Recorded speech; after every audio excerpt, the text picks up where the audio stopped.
Good morning, I'm Terry Durbin, right? I'm from the United States of America, and my main day job is I'm a professor. I teach at the University of Louisville in Louisville, Kentucky, the place that gives you Kentucky Fried Chicken, right? And the racehorses, and Kentucky bourbon, and the Louisville Slugger baseball bat. You know the baseball bat? That comes from Kentucky, so there's lots of famous things from Kentucky. I guess some of the children have to be with you, but this lecture is not for children, right? So there's nothing really funny or animal soundy about this. Sorry. Am I allowed to be serious sometimes? Maybe just for an hour. Yeah, okay. All right, let me preface it this way. Shh, please, if we could. When I started teaching, I believed that I had an intuitive grasp on how children learn and how to make a connection with children and how to teach children in a way that the child would both make rapid progress, remember what they were taught, and also learn to a very high level, right? And for me, it involved really connecting with the child and using humor, using happiness, using small steps, using positive reinforcement, right? And all these different things. And then when I first started teaching, I didn't have a doctoral degree. I didn't have 33 years experience. I didn't have a lot of students who won competitions. And I hadn't established myself as a teacher, right? You know, that kind of thing at that point in my career. But I was getting good results. And then some of the older teachers who were the more established teachers at the time would look at me and look at my teaching style and look at what I did with the children and go, ugh.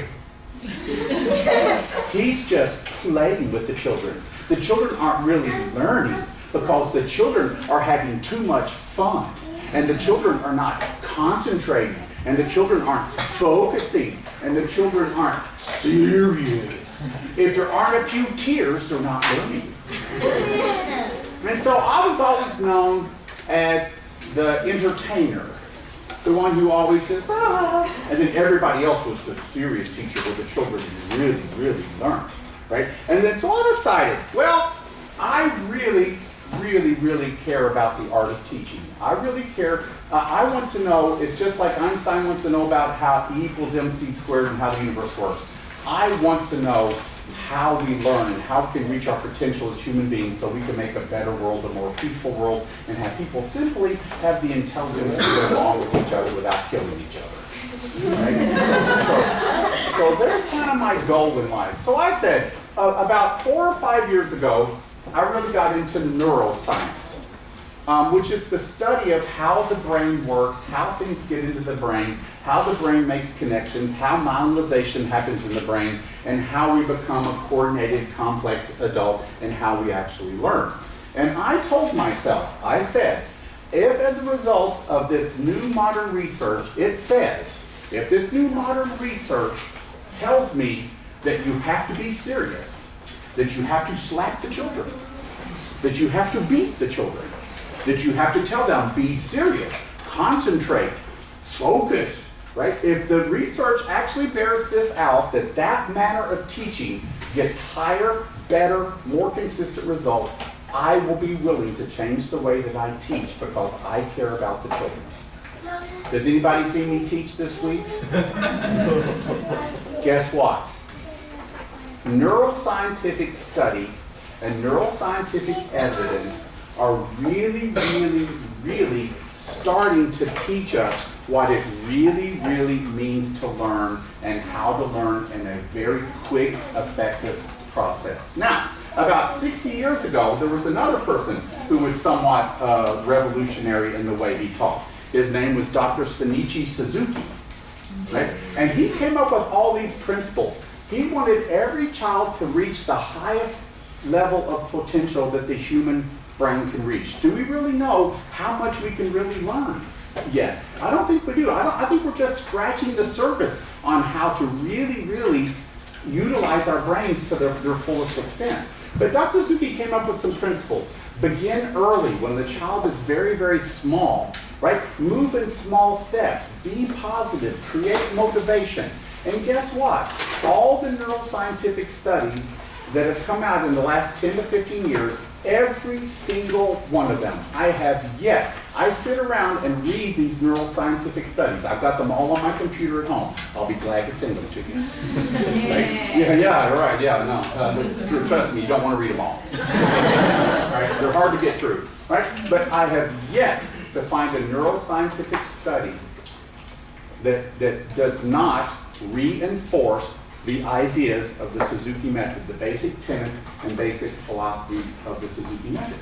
For instance, there's a new neuroscientific study that's come up in the past few years, and you're allowed to say duh at the end of this, right? It says, when a child enjoys an activity, they spend more time at it, they spend longer at it, and they retain the knowledge better.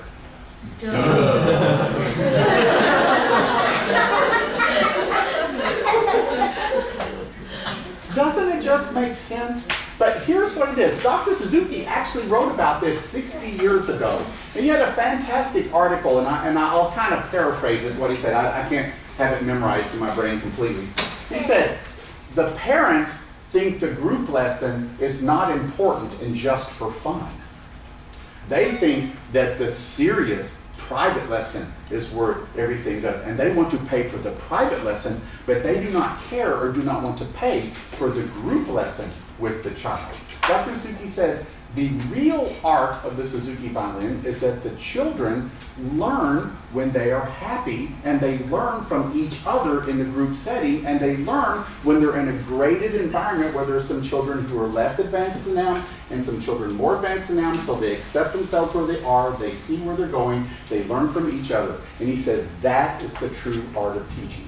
If the frustration level of the child exceeds the desire level, you lose. You might as well be telling the children to brush their teeth, take out the trash. Now, and let's think about the purpose of music and music education in our society. The purpose of music in our society is to be that balance for the left brain. I mean, the left brain, the intellectual study. Music is what helps us find our voice and to be expressive and to be creative and find out who we are and have a voice in this world. And I want your children to be creative. Your children need to figure out how to travel faster than the speed of light so I can get off this planet. Your children need to find new ways to do neurosurgery, brain operations, because somebody's got to figure out what's wrong with me. Right? Your children are the ones that I'm going to teach to be so creative that they're so creative in their approach, and they can do liminal thinking. Liminal thinking is where you take two separate ideas and put them together to get a third idea. You take daylight, dark, put them together, you get sunset. Ooh, something new. Yeah, so all those kinds of things really, for me, are the important thing of why we teach music. So if music is so important to teach us what it means to be human, so that we can take 1 + 1 = 2, and Paris is the capital of France, and use those in a humane way to make a better society. It doesn't matter if your children know that 1 + 1 and 2 and Paris is the capital of France, if they're not going to use it for all of us that are in the society. I hate to tell you this, but we all live on this planet. Sorry. Right? We can beat each other up, or we can learn to get along. Right? And music, the Suzuki method in music instruction is not religion. You don't study Suzuki violin and then you go to heaven. Sorry. There is nothing in the Suzuki philosophy that mentions the afterlife. Right? It is not a religion, but it is a tool, an educational tool which can complete the education of the student. Right? And then, so what I decided is with this neuroscience stuff, I decided to see what things actually do work in the teaching environment and what actually things don't work in the teaching environment. And then I want to incorporate this into my teaching. And I can tell you, over the past 3 to 4 years, what I've learned from this has totally transformed the way I teach and the way that I see education and the way that I see your children. All right, so maybe I just want to do maybe just a couple little things here. And there was one that was actually the best one, but I think it was this one, right? But it's in movie format, which is Macintosh. And this is PC. I wonder, could we can't use that one? Maybe? It's a real cool one. But first of all, let me show you what we're actually talking about here. You have like 100 billion neurons, neurons in your brain, and you have like 100 trillion synapses. You have about as many connections in your brain as there are stars in the universe. Yeah. Yeah, that's a lot, right? So I'd like to show you, well that's okay, let me go ahead and do the first one. If you can mess with it, you can, if not. So I'd like to show you a little bit, oops, here's the mouse, of exactly what we're talking about here. Oh, there we go. Is it playing? Yeah. Can we turn the lights off? Or the front light off? This is how incredibly complex a single neuron is.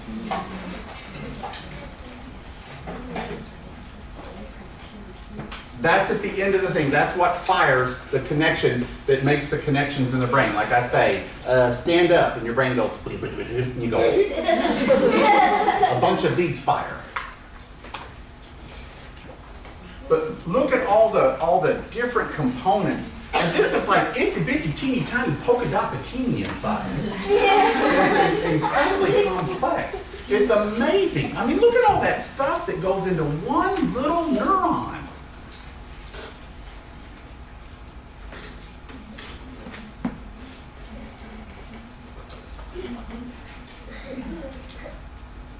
It shows different things. It adds, I mean, if you read up here, it tells you which proteins this is and what that is and what the little bubbles are and, you know, where the 7-Up is.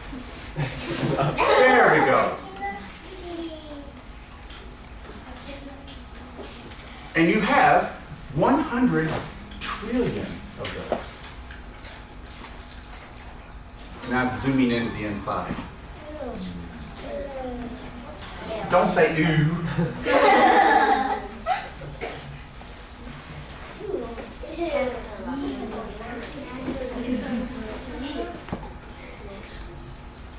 Wow.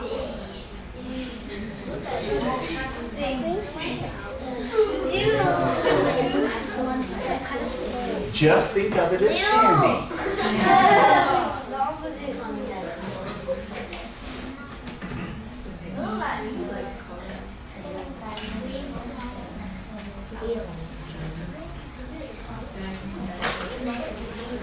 Looks like stuff.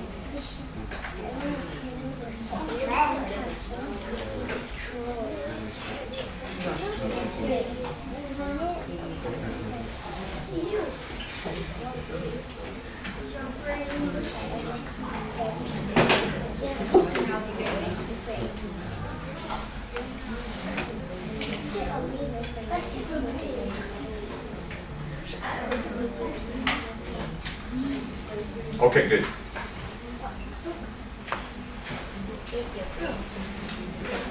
Okay, maybe just a couple of studies that they've done. I think what music does is music creates the reason that every society, they've discovered flutes that are 50,000 years old. I mean, always right back to the most primitive beginnings of the human existence, we've had music as part of our culture. So why? Well, neuroscientists are starting to explore this a little bit. And it turns out that what music really does for us is it creates empathy between human beings. It allows us to like each other, right? It bridges that gap between you and me so that we can connect, right? And in Canada, David Gary and his colleagues are doing some really fascinating first-level research. And they took a researcher and they took a small child who had never met the researcher before, and the researcher picked up the child, they put on music, and they shared music, and they moved and they danced and they sang for 3 minutes only. One time, 3 minutes. And then they put the child down and they left. They brought the children, and then they had a control group that the researcher did not share music with, right? And so they came in the next day, and the researcher was sitting behind a desk, and the children were brought in, right? And the researcher would knock the pencil off the desk and feign distress. Like they couldn't pick up the pencil and they were in distress. Right? And you've got to realize that in statistical studies, 60%, 70% is statistically relevant, right? In over 90% of the cases, the children that had shared music with the researcher, over 90% went over, picked up the pencil, and gave it back to the researcher. In the control group, this is going to blow your mind, 90% of the children did not. That's the power of music. Right? The children either went over, chewed on the pencil, broke it, stole it, just totally ignored the situation. What's that? But music is that powerful in creativity. When I go to a concert, I kind of sit in the back and kind of notice people, right, rather than notice the concert, you know. And then people come in, and some of them are happy, and some of them are sad, and some are right? And then the music in the concerts are playing, and I start noticing people. And no matter what they were before,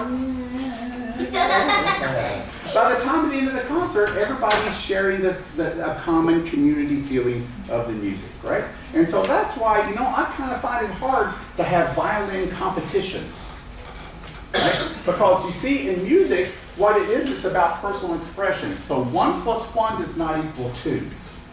It's algebra. In music, 1 + 1 = X. It's a variable. So, if I want to teach music with validity, here, let me do this real quick. I should have got this out before I started. Sorry.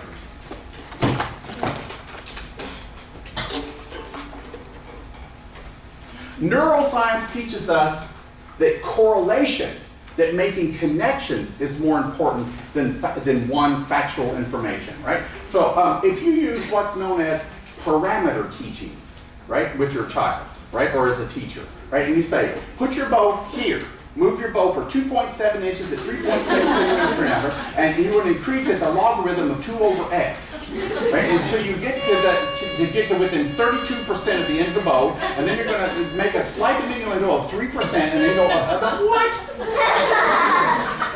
Right. So if you teach with parameter teaching, there are a million ways to do it wrong, but only one way to do it right. Right?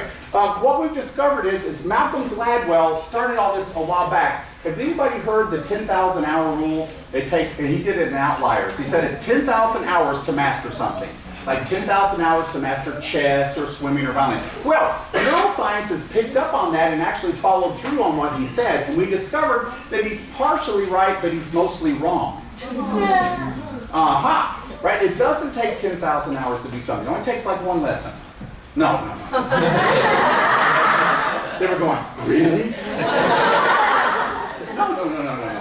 The 10,000 hours is necessary for the myelinization of the brain. I'll give you another neural research on that. However, neuroscience has shown that for that 10,000 hours only accounts for 30% of the total result on how high or how far or how advanced the student becomes. So why does the other 70% come from? It comes from the teaching techniques on how you get the information into the brain, how you correlate the information in the brain. When we're teaching a small child, we're not giving them information, we're actually building the filing cabinet in the brain that determines how much and what type of information they can actually store in there. So it's very, very important in the beginning with children to not have parameter teaching, but to have possibility teaching. The idea is this. Here's a way to say it very simply. You give the child as many crayons as you can. You get them to identify what those crayons are for, and then you allow the child to explore their environment and create combinations with those crayons until they learn to successfully manipulate those crayons in the combinations they need to create a desired result. There it is. There it is. That's why I play Go Tell Aunt Rhody. Then we play Go Tell Uncle Bob. He's kind of cranky. Then we play Aunt Rhody Goes Down on the Farm.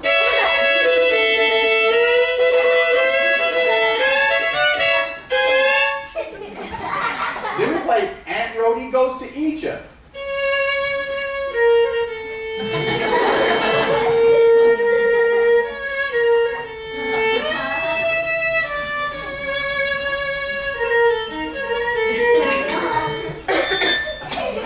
We play Aunt Rhody Goes to Japan.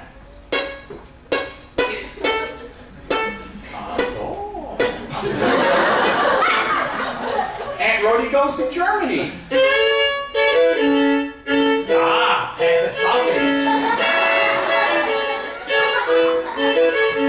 what I've done is I've taken the material and I get the student to explore similarities and differences and patterns. If you want to write something down, write that down.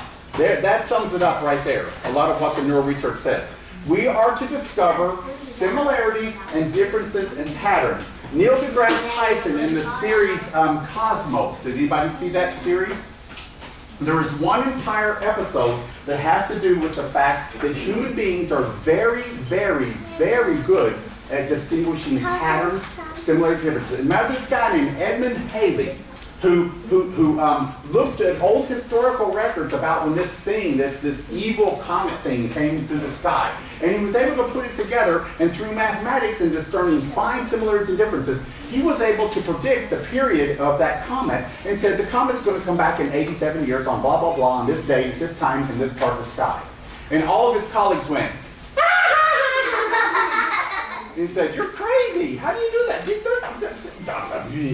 So, guess what happened exactly 87 years later on the exact date at the exact time in the exact part of the sky that he predicted? It happened, right? So, by getting the student to explore their environment, manipulate their environment, make connections, right? That's what is the other 70% of that 10,000 hours. I had a student once who practiced, well, I had to fix it. He said, "I practice exactly 30 minutes every day." And he was playing perpetual motion like this. I'll spare you the whole thing. Very mechanically and everything. And I said, "Well, let's try to make a perpetual roller coaster."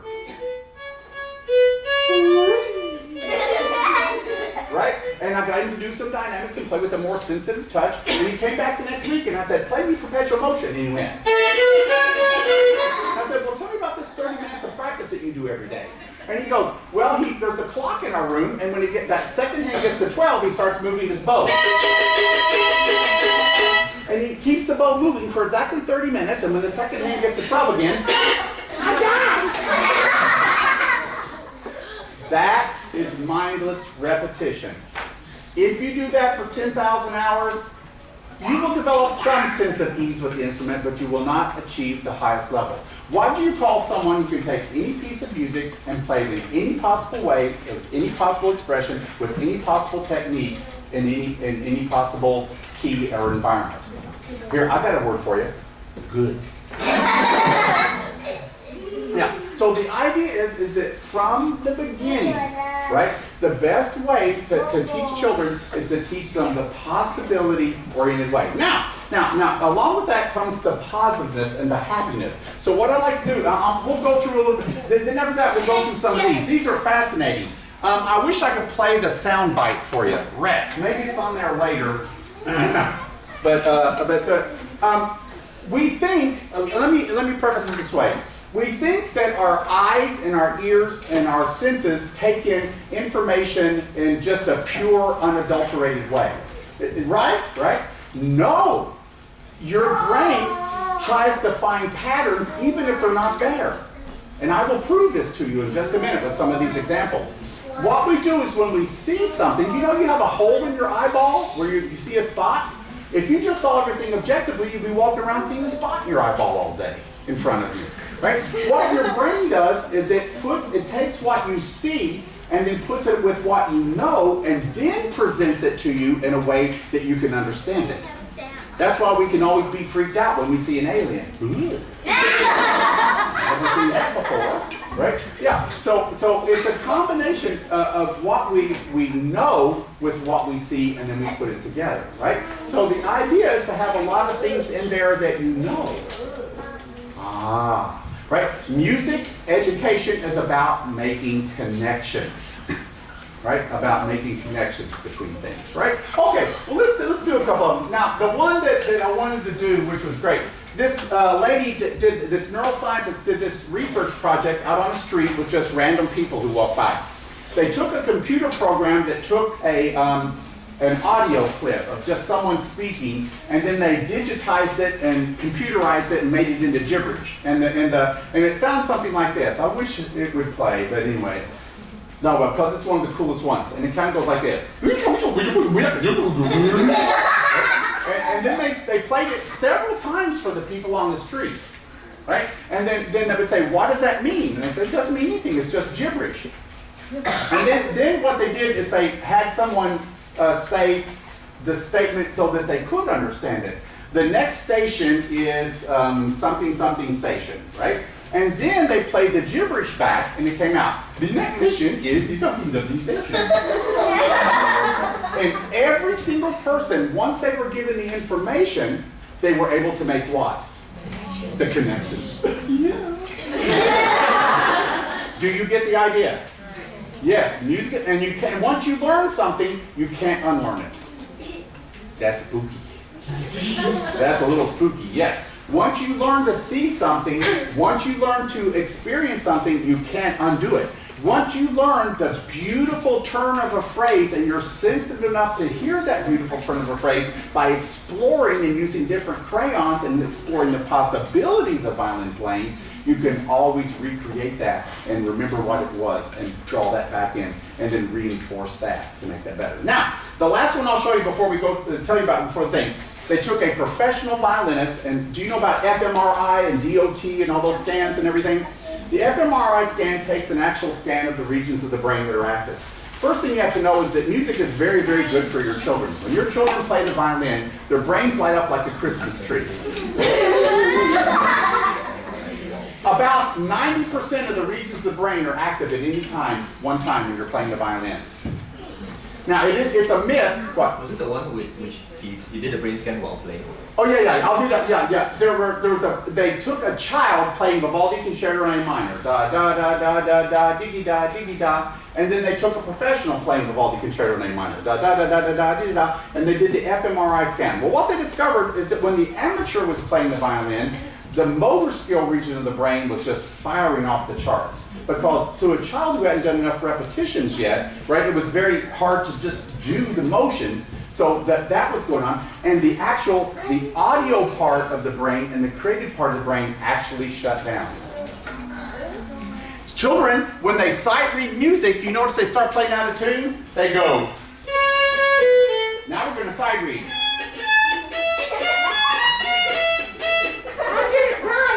Right? Well, the reason that children can't play in tune when they're sight reading at first is because they're busy. The brain is actually busy. Did you know also that they did a neuroscientific study that when you present someone with a belief, with a statement that disagrees with a very dearly held belief, that the logical part of the brain starts starving itself of oxygen until you make another statement that agrees with that person's philosophical or religious belief? When someone holds a belief, like, I believe, and you say, but I believe, then what happens in the first person's brain when you give them a conflicting thing, the actual logical part of the brain shuts down and the emotional part of the brain takes over until you say another statement that agrees with them, and then the blood starts flowing to the logical part of the brain again. You wonder why we can't get along. Let me give you this statement. It's hard to change your mind. This is the other final point. It's very, very important how we get the information in there in the beginning, the first time, right? It needs to get in there in such a way that it is the most logical, unfiltered, unpolluted, right, way that is possible, so that the brain can take those facts and those snippets. Now, among the other little neuroscience things that we find, I'll try to read some at the end. Moving in small steps is good. The brain learns in chunks. The brain doesn't learn in long things. So, like for instance, if your child is practicing, if your child's going,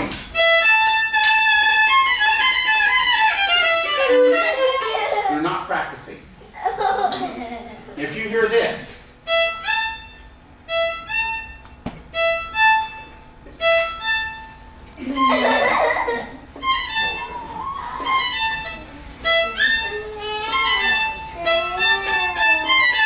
then your child is practicing right. If your child is practicing right, you should not be able to recognize the music. Right now. You think I'm kidding, but it's true. All right, now, let me give you I want to go through these, and we've got just about enough time to go. Let me give you a couple of things here.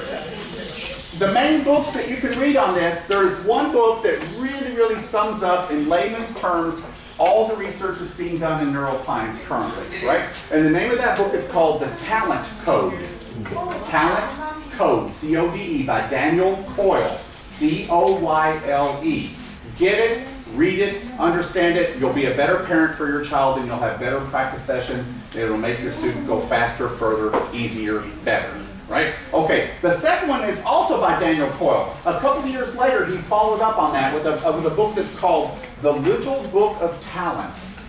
And this is a very simple book of 52 ideas which take neuroscience principles into the classroom, and they're very short. The whole book you can read in like an hour, 2 hours, right? It's a very short, easy book, but it's a brass tacks, hands-on series of ideas that you can implement with your child in the practice session, right? That will actually help you like that over the course of that 10,000 hours. Like you have to do the 10,000 hours. When the professional play Vivaldi Concerto in A minor, da da da da da da da da, the motor skill part of the brain through the repetitions was much more compact. It didn't have to fire as much. It was much more efficient. And then they noticed in the professional that the auditory part and the creative part of the brain were then free to fire more.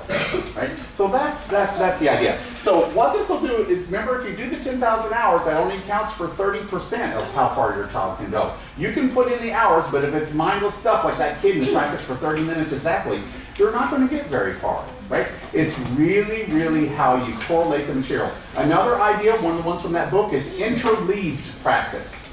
Right? They did a neuroscientific research about, they took two groups of people. Do you know that beanbag toss?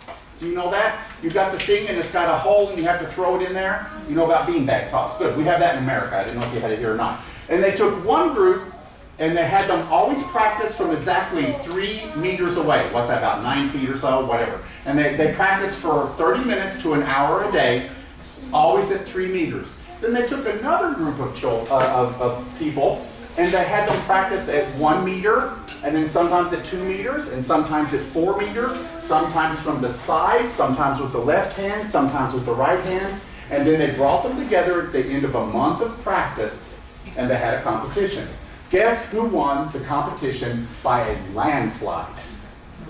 The one who did the interleaved and varied practice.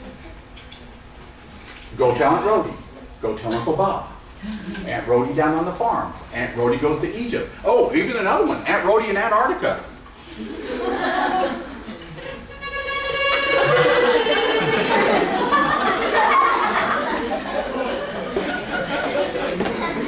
But why are you laughing? I made a connection. I made an emotional connection. I made a positive connection in your brains, and that's important. All right, good. So let me go ahead and start showing you some of these, and we can kind of just talk through them a little bit, and you can kind of see them. And then at the end, if we have a little bit of time, I've got some summary things here that are really interesting. Some findings about health in the brain, empathy and togetherness in the brain, happiness, laughing in the brain, babies, music and language in the brain, music, education, and IQ. Right? So I'll read those at the end. But this is fascinating. I want you to see this. It teaches you a little bit about how your brain learns and what you see in something. So let's go through a couple of these and see what we got here. And it'll be fun. All right, music in the brain. Remember I said when you play music, your brain lights up like a Christmas tree? The corpus callosum is what connects both sides of the brain. Right? Remember when I was doing with the children today where we had to do wiggle chicken? Yeah. Yeah, you remember wiggle chicken? Ha ha ha ha ha. I was working on your brain. The corpus callosum is the part of the brain that connects the left and right. And Albert Einstein, they dissected his brain. And one of the only things that was different between Albert Einstein's brain and an average brain is he had 30% more connections in the corpus callosum than the average human being. In other words, he was able to conceive of the idea of relativity, and then he was able, through the corpus callosum development, to do what? Go into the left brain and come out with E equals mc squared to describe it. Right? There you go. It's the corpus callosum that does that. Right? Let's see. And then the sensory cortex, the auditory, the hippocampus, the visual cortex, all your brain. Basically, when you play, now, this is important. This is through music instruction. When you listen to music, nothing happens. Yeah. A little bit happens. Yeah, a little bit happens, but it's not the same as actually getting in there and doing it, right? You involve, you involve long-term memory, short-term memory, large motor skill, gross motor skill, fine motor skill, all those different auditory sensory feedback, physical feedback, kinesthetic feedback, the physical feel of movement feedback. All of those things are involved in studying an instrument. So congratulations, you're doing the right thing for your children. There we go. Now, it is a myth that we have a left brain and we have a right brain, and that when we think, we're thinking over here. And then when we're creative, we're over here.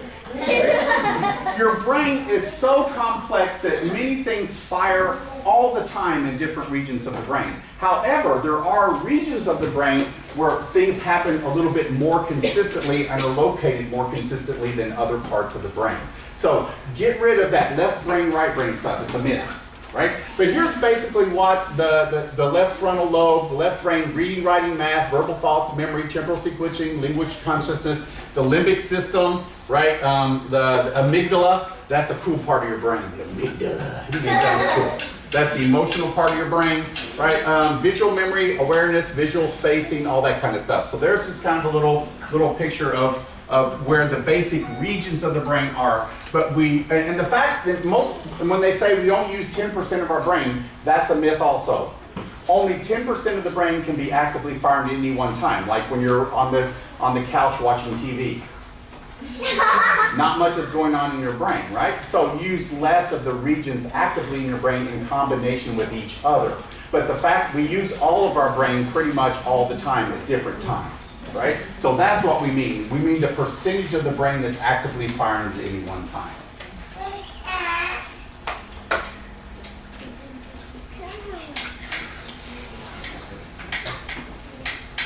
That's just another one on the brain. That's fine. You don't need to do that one.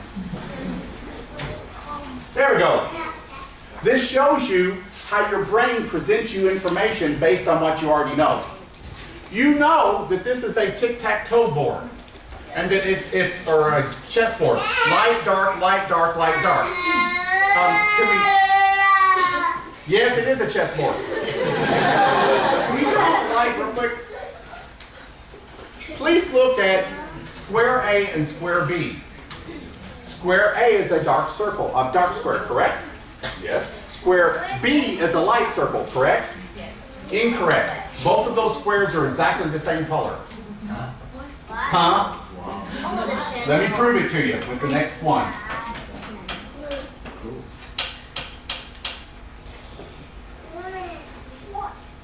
Is it that one?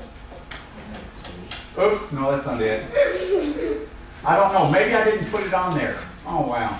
I didn't put it on there. But what they do, oops, in the next frame, let me bring that one back up. There we go. What they do is they actually remove this square and move this one up next to it. And you can actually see, you don't believe me, do you? No. You don't believe me. Actually, if you took a pigment tester and put it on this and put it on this, both of those are exactly the same color. Your brain has so much told you that you're used to doing light, dark, light, dark, light, dark, that it goes light, dark, light, dark, light. Your brain is fooling you into thinking those are different colors. But objectively, under scientific measurement, both of those are the same color. I just messed with your mind. Now, perception. Here's another one about perception, which is really cool.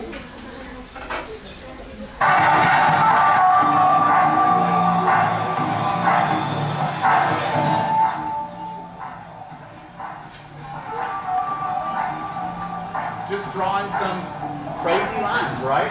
Now, if you know how this ends, don't give it away.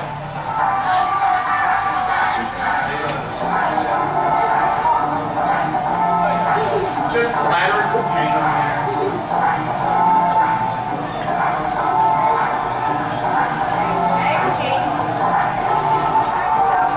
What did I do?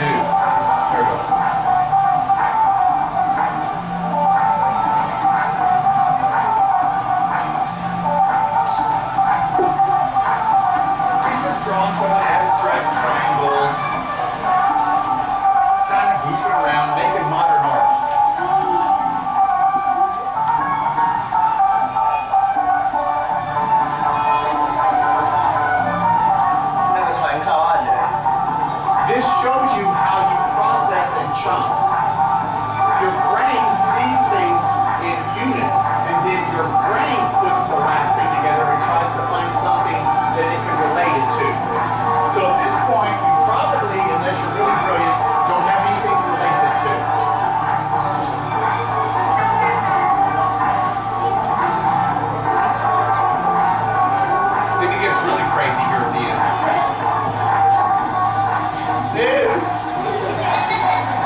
Nice modern art, right?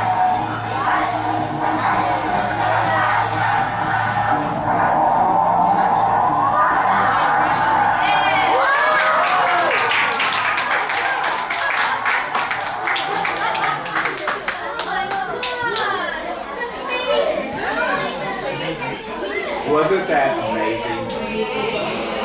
It was just a bunch of squares and triangles, but that's because your brain didn't have anything to relate to. Now, you go back and if I play this again, you go, what happened? Connections were made. You learn something that can't be unlearned, and that becomes part of what you draw from when you add something else to it. The more connections we make, the more ideas we get into the brain through varied, interleaved, and varied practice, the better off we are. All right, let's keep going through some more. Was that kind of fun? Yeah! All right, let's see. Let's try this one. Those lines are parallel.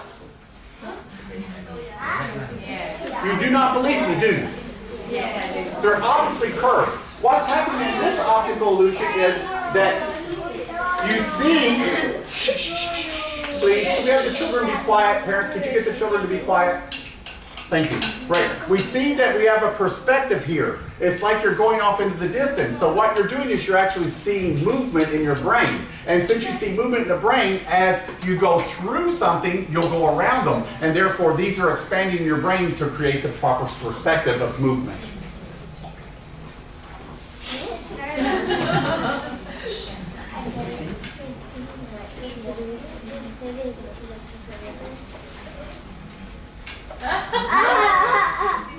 Who was that? Right. That was Barack Obama. What was different about it? It was just upside down, right? But it was normal, right? Watch. So this one may be a little bit more esoteric, but here, now watch.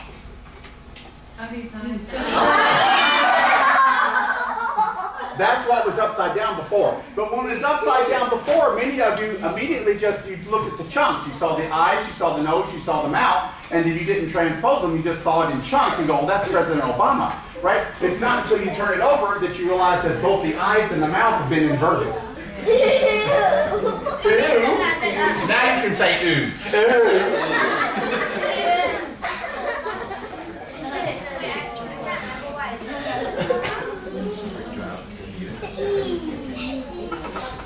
Here's the statement.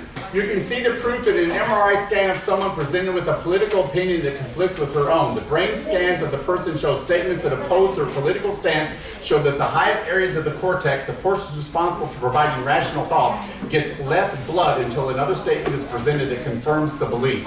Your brain literally begins to shut down when you feel your ideology is threatened. If we know this, can this help? It can maybe help us be a little bit more open.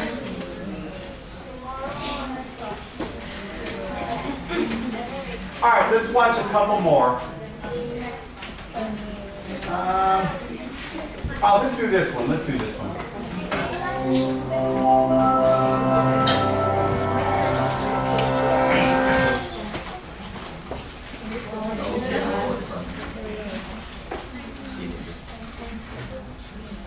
Did you know that every time musicians pick up their instruments, there are fireworks going off all over their brain?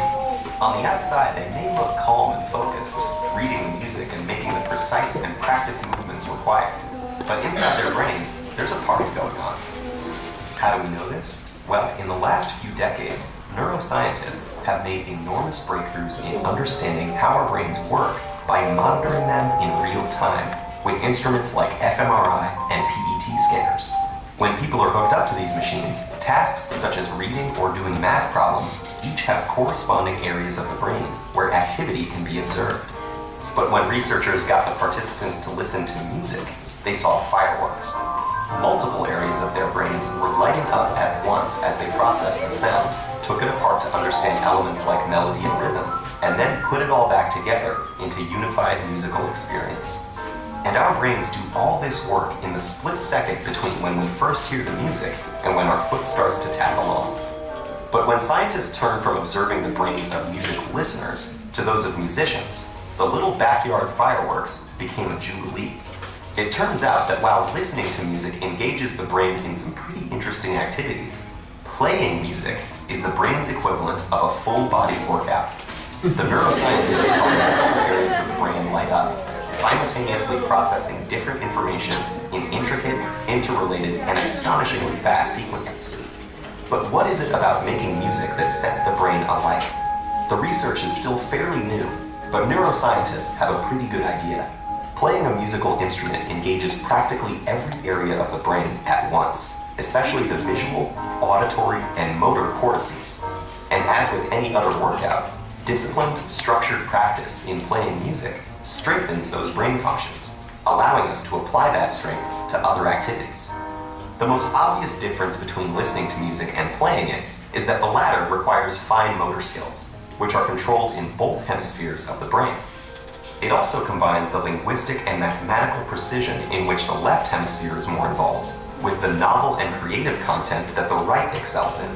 For these reasons, playing music has been found to increase the volume and activity in the brain's corpus callosum, the bridge between the two hemispheres, allowing messages to get across the brain faster and through more diverse routes. This may allow musicians to solve problems more effectively and creatively in both academic and social settings. Because making music also involves crafting and understanding its emotional content and message, musicians often have higher levels of executive function, a category of interlinked tasks that includes planning, strategizing, and attention to detail, and requires simultaneous analysis of both cognitive and emotional aspects. This ability also has an impact on how our memory systems work. And indeed, musicians exhibit enhanced memory functions, creating, storing, and retrieving memories more quickly and efficiently. Studies have found that musicians appear to use their highly connected brains to give each memory multiple tags, such as a conceptual tag, an emotional tag, an audio tag, and a contextual tag, like a good internet search engine. So how do we know that all these benefits are unique to music, as opposed to, say, sports or painting? Or could it be that people who go into music were already smarter to begin with? Neuroscientists have explored these issues, but so far they have found that the artistic and aesthetic aspects of learning to play a musical instrument are different from any other activity studied, including other arts. And several randomized studies of participants who showed the same levels of cognitive function and neural processing at the start found that those who were exposed to a period of music learning showed enhancement in multiple brain areas compared to the others. This recent research about the mental benefits of playing music has advanced our understanding of mental function, revealing the inner rhythms and complex interplay that make up the amazing orchestra of our brain.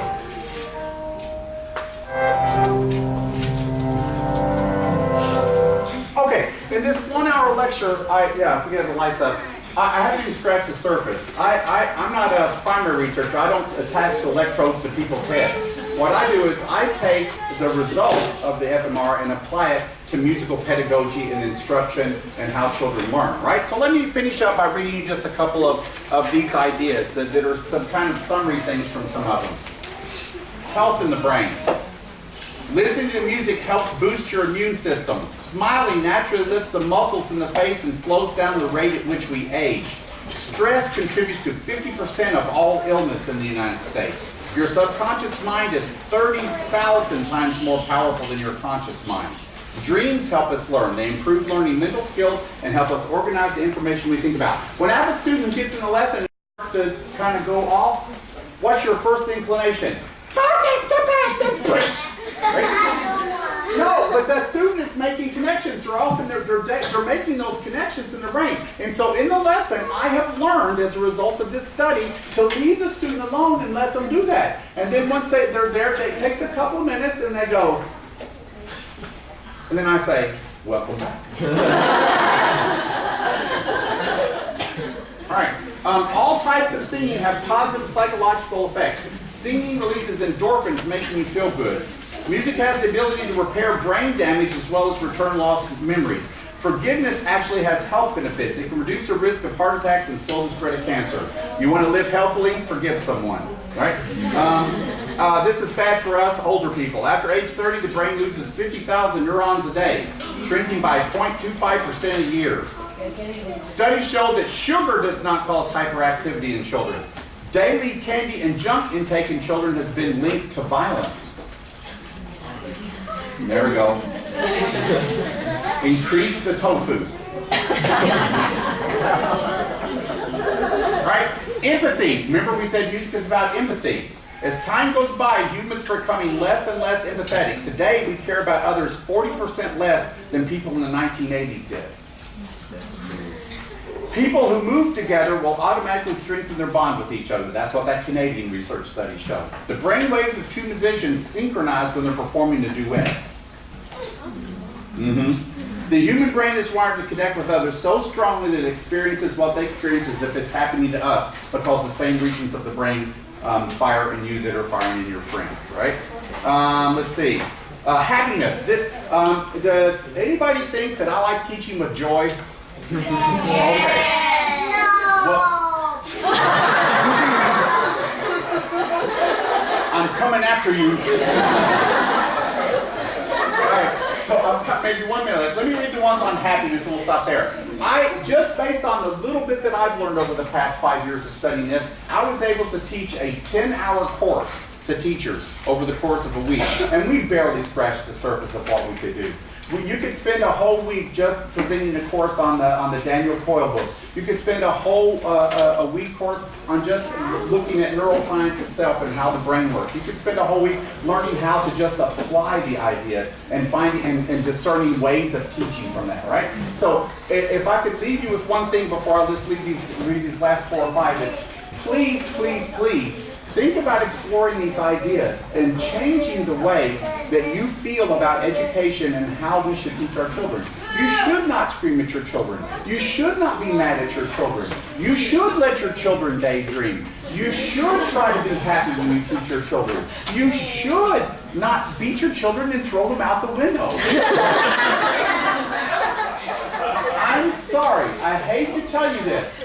It does not work as well as the other ways. Now, and you really, really, really have to buy into this, and you really have to believe it, and you really have to read the research yourself and convince yourself. Some of you right now, the logical part of your brain is shutting down.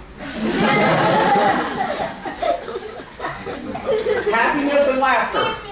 These are the last, there's only about 5 or 10 of them. Laughter helps increase memory and learning. Incorporating humor into education leads to higher test scores. Scientifically proven. People who laugh daily, 10 to 15 times, will not only be perceived as happier, but will become more outgoing. I'll make this the last one. Children laugh an average of 400 times a day. That was number 78. Here we go. Listen. Children laugh an average of 400 times a day, while adults laugh about 15.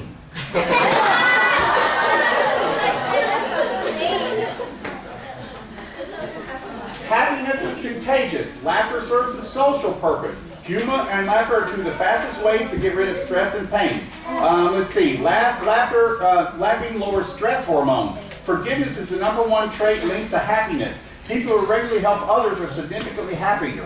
Laughter releases feelings of tension, anger, and fear. Smiling improves creativity. For teaching creativity. Smiling improves creativity and alertness. Smiling releases natural painkillers. Smiling is contagious. It takes 17 muscles to smile and 43 to frown. Okay, so everybody frown. There's your workout for today. All right. Music can be an absolutely wonderful, empathetic journey which creates a bond between you and your child which can never be broken. Wow. Yes, it's that powerful. Seek to create moments through violin playing to empower your children. Right? Music is magical. Music is an integral part. I think is a basic human right. Every single child on this planet should have the right to an arts education, to a musical education. Einstein actually said that his discovery of the theory of relativity, I've got the poster and the quote on my door, came as a result of musical perception. That the study of the violin, did you know that Einstein was a violinist? Yes. That as a result of studying violin, that gave them the intuitive grasp of scales and relationships in music to put the ideas together of not only is music relativistic, but the universe is relativistic as well.